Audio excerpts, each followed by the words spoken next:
Okay, okay, okay. Is there anybody listening? And okay, so apparently I didn't get to some of the questions. I didn't see them up here, guys. That was, by the way, an old Pink Floyd song. Let's do it again. Okay, okay, okay. Is there anybody listening? Are you guys out there still? Hang with me. Come back, guys. Come back. I've got some more fun stuff to at least answer your questions. I didn't realize I had some questions I didn't satisfy. So I want to do this now in this stream rather than doing it after the topic of the new year. So I already did Golden Baron. It says, in front of people I get tense and scared to hit high notes. Obviously I strain. What do you suggest? Dude, just go out and sing in front of a bunch of people. Sing in front of your cat, your dog, the mirror, your family. I mean, start there and then work your way up into, how you can not feel where your body doesn't shut down and you don't close down to where you can't get the notes that you want to get. By the way, I want you to think about that. Golden Baron, your name, is that if you can hit a certain note on your fretboard, let's look at your throat like a fretboard on the guitar. If you can hit a certain note, there's no reason you can't hit that note over and over again. No reason. Straight up, no reason.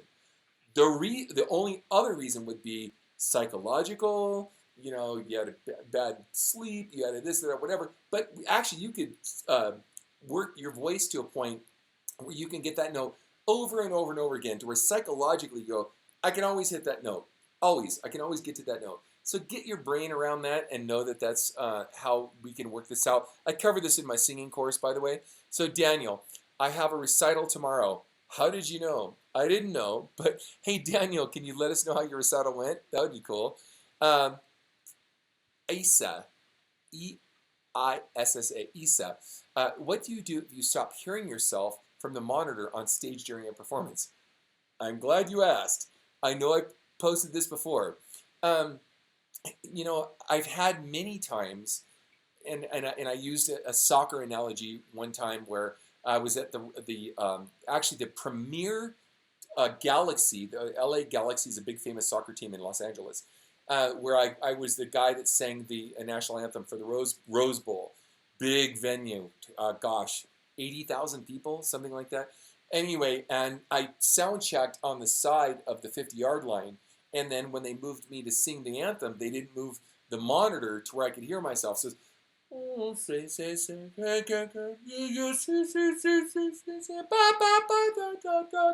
I'm like, whoa, it was like a psychedelic drug trip. It was weird, right? I haven't done drugs since I was 14, but just I did do them back then, so I understand how that works.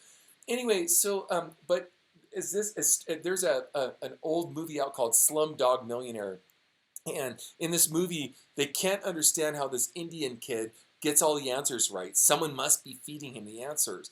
But he had all these life experiences that when something happened, he could relate that to the answer, and he was able to give the correct answer. That would be Ken Tamplin. Whoa, whoa. So what happened was when I was touring, I didn't get the luxury of getting to warm up. And by the way, luxury is a funny term. I got the luxury of being in hotel rooms that didn't allow me to sing and warm up in the hotel room. So I had to figure out a way to warm up before I went on stage. And think about this. Do the math of this with me for a second, right? We're cruising in a bus 400 miles or 600 kilometers, depending on if you're in Europe or not. And you get to the hotel. The band, the opening band, everyone's sound checked. We sound check, whatever. Opening band is already doing their thing.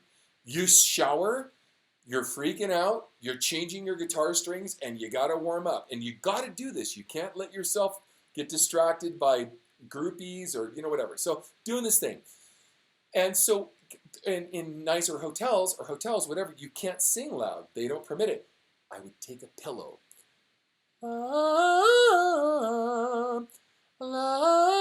fact, hold on a second. I'm going to find a pillow. I'm going to show you what I mean. Give me a minute. I'm going away. Don't leave. Stay there. Hold on. Here I go. Get the pillow. Grab the pillow. Here we go. Literally would do this.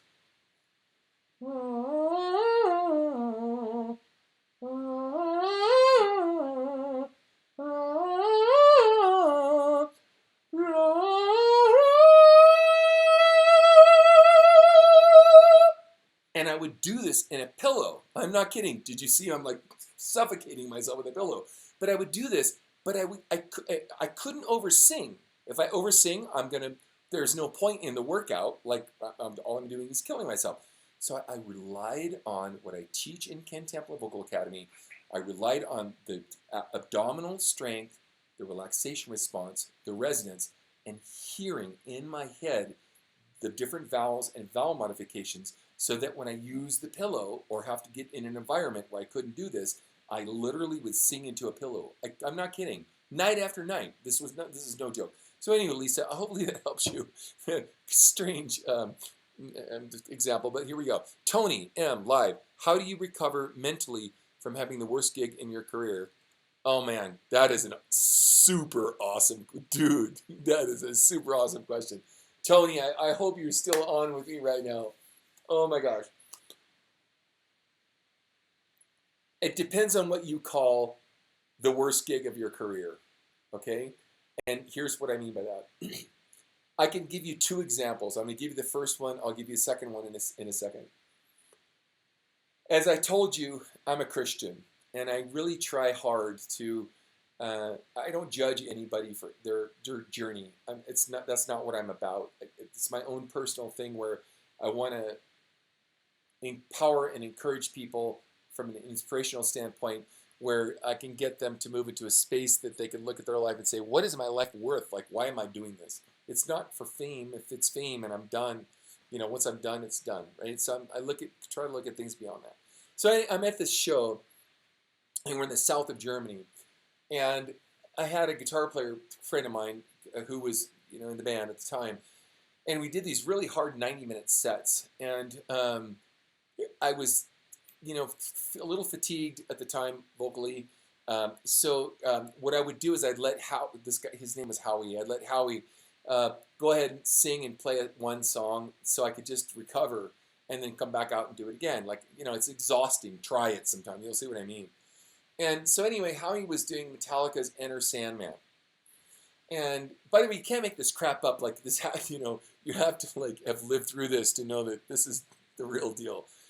So anyway, Howie goes out, and it was a Christian event, but we're at a bar, and they were serving booze, and it was at a big venue, and I mean, I don't know, it was a show, whatever. And so anyway, so Howie goes out, and he does Enter Sandman, and our bass player, his name was Dirk Schumacher. He was a German guy, and I know my German well enough. I lived in Germany a couple times, so I'm this promoter stops the song in the middle of the set. I kid you not, right smack dab in the middle. And we're talking, you want to talk humiliation? Let's go there right now. I had invited a guy named Andreas Schova. And again, you can't make these names up. Look him up, Metal Hammer Magazine. And his wife, who was also, I forget what, she had the biggest rock show in all of Germany. Anyway, I had invited them to the show. He'd never been to a show. I'd had a couple drinks with him in LA. Talking, smack over, different bands and stuff. We became friends, and so he finally decided to come down to shows. He was the senior editor of Metal Hammer Magazine.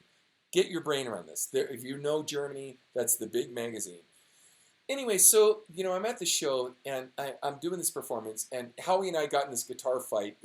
So we're exchanging licks, and then I was like a vocal fight where I would sing when he would play, and this that. It was fun. We're having a good time. Whatever. So, but I was fatigued, so I let Howie, play one song, and it was Enter Sandman. And by the way, one more thing, this was at a time where Pat Boone, and if you don't know who he is, look him up. He's like kind of a sweet, geeky guy, where his daughter did, some Christian stuff, and Pat Boone is a Christian guy, and he even did this song on a Christian album. But this is how Christians shoot ourselves in the foot and in the head.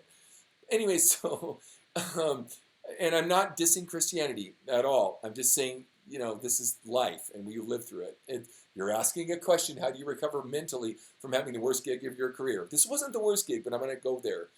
And so, so the promoter walks up on stage in front of, 2,000 to 3,000 people, a lot of people.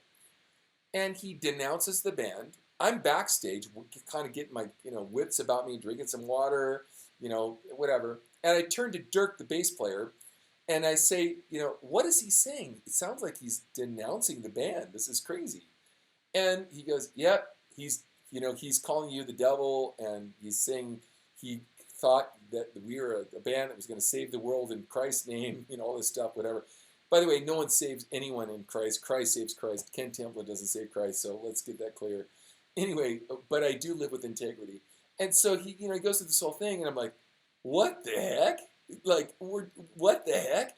And I've got Andreas Shova and his wife and these other reviewers out there that are reviewing this whole thing. So I walk out in the midstream, in the middle of this guy, in front of all these people, shutting the show down. He's shutting the show down. He's the promoter. I grab the microphone away from him. I say, hey guys, my name is Ken Tamplin, and I'm a Christian, and I make no apologies for that. But what I believe and what he believes are two different things. I believe that I didn't sing anything inappropriate. I didn't sing a song inappropriate. He might think differently. He's trying to get the mic from me. Like we're fighting, literally fighting for the mic. And I'm pushing him away forcibly, and I'm a strong guy, trust me. And so I'm going through this thing, and I said, we have a show in Eindhoven. It's a bit of a way for you, but I'll get all of you guys in for free. I'll play the show for free. So if you guys want to come down, play the show for free, you guys come and we'll continue this conversation, musical conversation. But if, this kind of Christianity, that's not where I'm coming from. But I'm not trying to blackball anyone out of anyone's genre of music. If there's something I'm singing that's inappropriate, I won't do it. Blah, blah, blah, whatever. Gave him back the mic. He shut the show down, whatever. Andreas Shova leaves the show. Andreas Shova, the hard rock and metal hammer guy, leaves the show. Fast forward like 6 weeks. Straight up. The label I was on was called Music for Nations, and they broke Metallica. They broke Poison. They broke a lot of bands, back in the day. And I was on their label. And they said, oh, crap, man. You have an article from Aardschok. And by the way, you Europeans that know this, you US guys wouldn't know this. So, again, you can't make this stuff up, dudes. Trust me on this. Aardschok, Metal Hammer, blah, blah, blah. Going through all this stuff. He goes, well, we haven't, it's in their language, so we haven't, translated this yet, but it does not look good for you. I think your career is over. And I'm like, what? You got to be kidding me. My career's over because of one show? Like all I did was try to put smiles on people's faces and do this the best I could, right? Straight up. Anyway, so as fate would have it, Andreas that I met again in LA, we had a couple drinks. Yes, alcoholic drinks. I didn't drink into oblivion. Had a couple beers with the guy. I don't even like beer, by the way. I like wine. Anyway, so, and I'm trying to get off that completely lately. Andreas could have buried me. And I mean buried me. Like, the Metal Hammer is so huge, I could have been done. So he comes out and he writes this a 4-page review, 4-page review. And he does a whole review on the whole show. This was, by the way, at the end of the night, towards the end of the night. So thankfully he got a taste of, what was happening. And what was interesting is that he wrote this whole thing. He said, oh man, he looked like Ronnie James Dio. He had the moves, the voice, the this, the that, blah, blah, blah. And he was like congratulating me on all this stuff that I had done, in the show. And then he got in a guitar fight with Howie Simon, and then he got in a vocal fight with Howie Simon. And then this lunatic Christian guy came out and stopped the show. Can we stop here for a second? All you guys of faith out there? And then he stopped the show. And then he ended the show. And then in the article, Ken Tamplin, quote unquote, graciously offered everyone to come over to play to see the next show for free the next night. And they did, and it was awesome. The next show was like double packed. It was crazy. And we actually went ahead and I paid for this, by the way, but we let everyone in for free for the next show. It was a 4,000 seater. It was pretty awesome. But the point is that, and the cool thing is, and by the way, Tony, let me kind of go back for a second. I know I'm rambling. This is just life story stuff, and you're ripping into the heart of Ken Tamplin right now. So I'm trying to share with you information. So what was funny is that Metal Hammer charges, I want to say, around €6,000 a page, which is around $8,000. Like, it's a lot of money. You know, it's very expensive. And I got a 4-page spread over this whole event that happened. And so, you know, all I did was when I came back out, I said, hey guys, I'm really sorry. That's what he believes. This is what I believe. I am a Christian. I came out and said it, blah, blah, blah. But, you know, if I can invite you to the next show, everyone gets their money back and we'll go on. When we enter these kinds of situations, and they are big, and they, you know, I'm sure Bon Jovi, I know he had a huge deal with not getting paid on a show in, I think it was Frankfurt, and then his manager worked out a thing because he was going to play a show in Russia. This has nothing to do with, you know, how do you recover mentally. But anyway, and so he got paid in lumber. Dude, you are smart, man. Paid in lumber. You can't, they couldn't give him money. They couldn't give him like cash, but they paid him in resource and they paid him in lumber. Let's figure out a way to like get our brains around this, because Tony, we're not going to please everybody, but if we know that we're doing something cool and we can continue to move on, we will. And I know this is super long-winded. I feel like I'm like already halfway into like another whole live stream. But this is life stuff that if you guys can get your brain around, hopefully it will make sense to you. So Brian says to me, I train dogs for a living. Okay, probably me. When I sing in front of an audience, I just think of it as a training session. My job is to positively reinforce the audience. I think of them as my favorite dog. Exactly. Good stuff, Brian. Amen. Rock on, brother. Okay, so Pamela, how do you shake stage fright? Any techniques that you can pass on. You know, like I said early on in the first webinar, you just do it a lot. Like talking right now. Could I be scared of talking to you guys? Of course I could. Can I talk to you as a friend and just say, gosh, you know, sit down and have a cup of tea and talk? Think of it like that. Don't think of it like everyone's going to scrutinize my every note. Don't look at it like that. Look at it. First of all, I love to sing. If someone appreciates it, cool. If they don't, that's fine too. Okay, Pamela, I want to give you another example of this. I had a record label. They were called Frontline Records. Yes, Frontline Management, Frontline Records. They were a big company. And they would give me interviews with lots of different, you know, people that reviewed different kinds of genres of music. The ones that they gave me that were hard rock loved me. They loved me. They thought it was great. The ones that were like jazz related, not so much. And why in the heck, Frontline, did you put me in front of classical music reviewer guys that hated me? Like, why would you do that to me? I don't know. Maybe they thought just trying to grab everything, thinking it would all become part of the pool of success. But in the end, it's like all of a sudden I've got these haters that were crazy and like, you're destroying yourself. You're doing that. And by the way, I had musical knowledge at the time to refute that. But it was kind of interesting. So we're going through this you know, I've done so many interviews in my life. It's really helped me a lot with being resilient on how to answer stuff. So anyway, you know, going through these classical guys and all this stuff. And I'm going to relate this to another important part to this. So Cheryl, hang in there with me for a second. By the way, we're in my studio, Ken Tamplin studio. Here I am. I've got, you know, you can't even see the ice outside. Hopefully you can. There we go. You know, I'm in snow. I'm just hanging out on a Saturday, just sharing stuff with you guys. So anyway, you know, they put me in this pool of all these critics that are going to now lambaste me on, you know, what it is that I do. And so I get so much flack from the bel canto community, and I mean a lot, where bel canto is the opera community, where, you know, they tell me everything I'm doing is wrong, okay?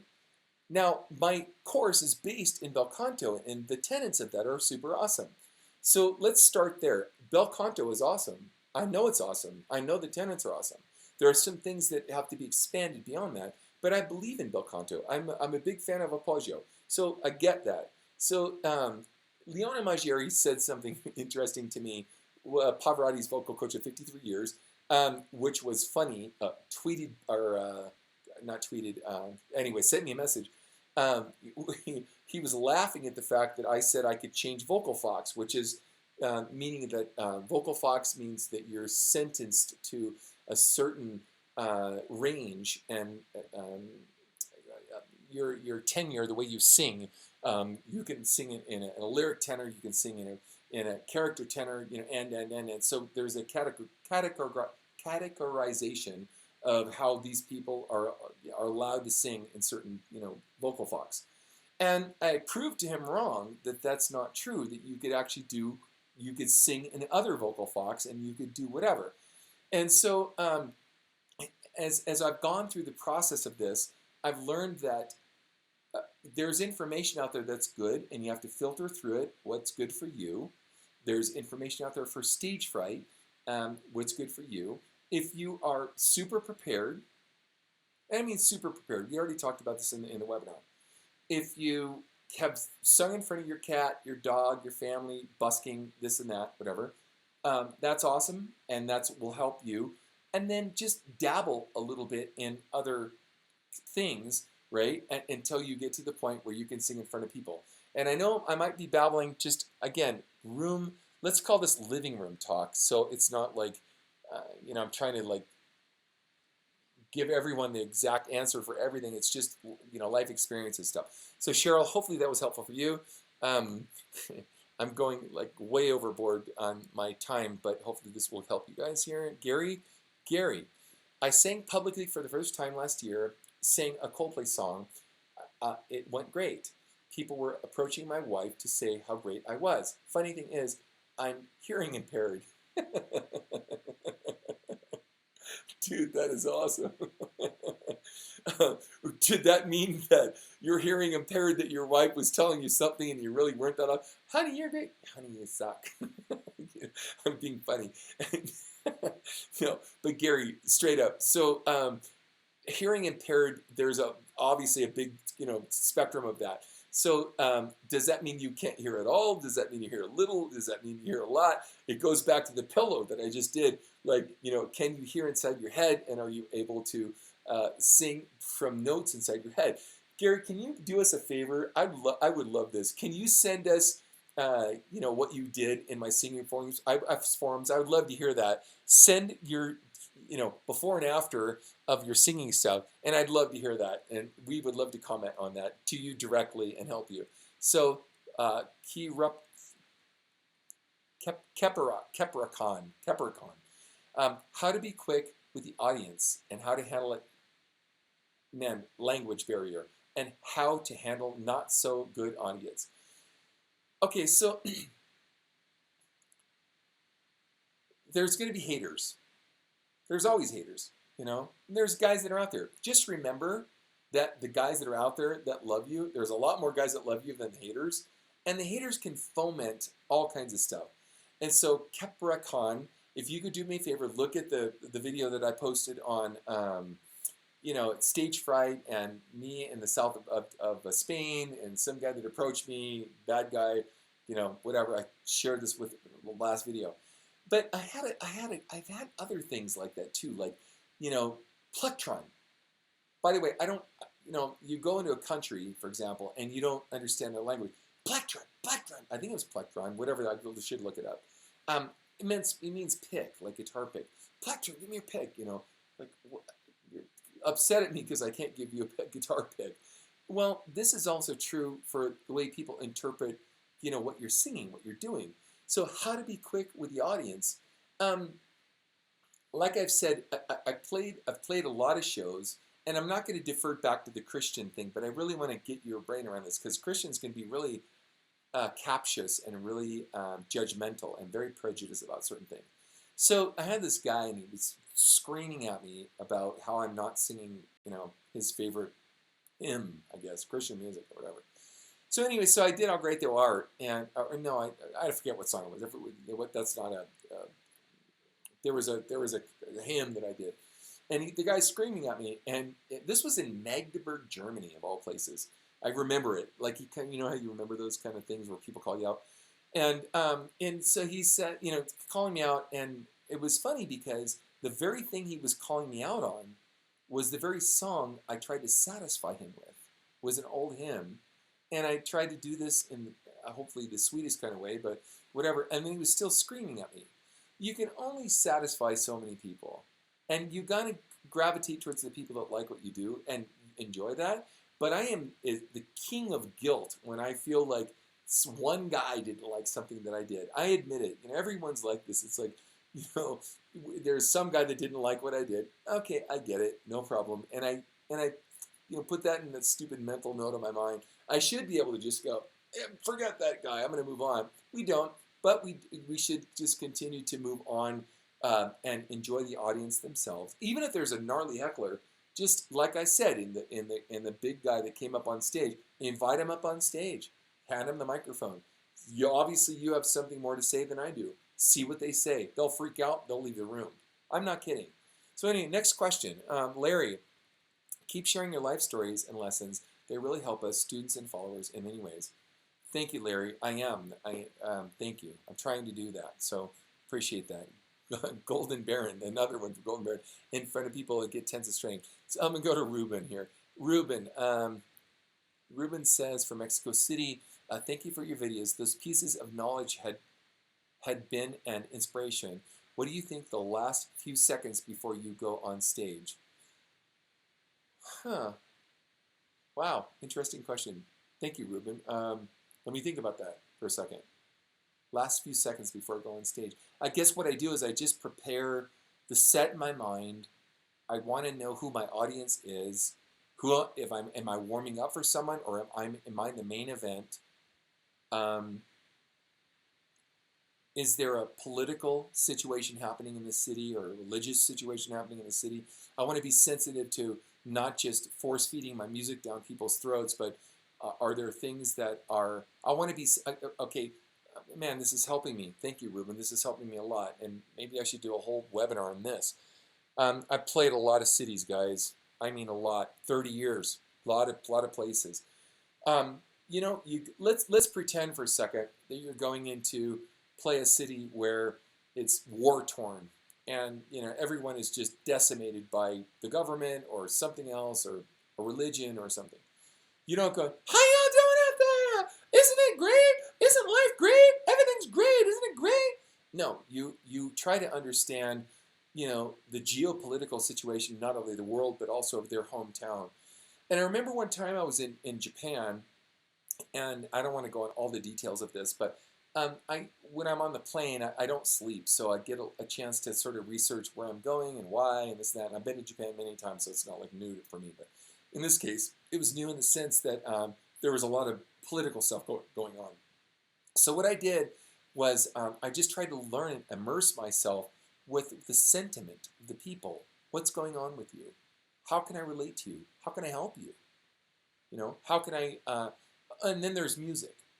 But how can I be in a living room setting where we can have a cup of coffee and we can talk about people? We're just people. I'm not some rock star guy that's going to come in and superimpose my personality on you. I just want to know what's going on, and how can I then, even still, let's say there's a really bad situation, how can I take my influence and put this, across the world into other people so that they can understand that? For those of you that don't know me, I actually worked on a project called the Sudan, project back in 92 or 2002. Where the crisis of a lot of the black African Christians were being slaughtered, wholesale slaughter from the Sudanese government in Sudan. This is way before this became popular. Anyway, so we made a record, and I got Andre Crouch, which is sort of the godfather of gospel music, and all these different people to work on it. And I tried to use that influence to move into a place that could help other people understand it. So I don't go there, I don't think of myself as just this guy that's going to wow people with my talent. necessarily, though there is that for sure. I go in and I try my best to look at what my responsibility is and how I can relate to people and how I can enjoy their company.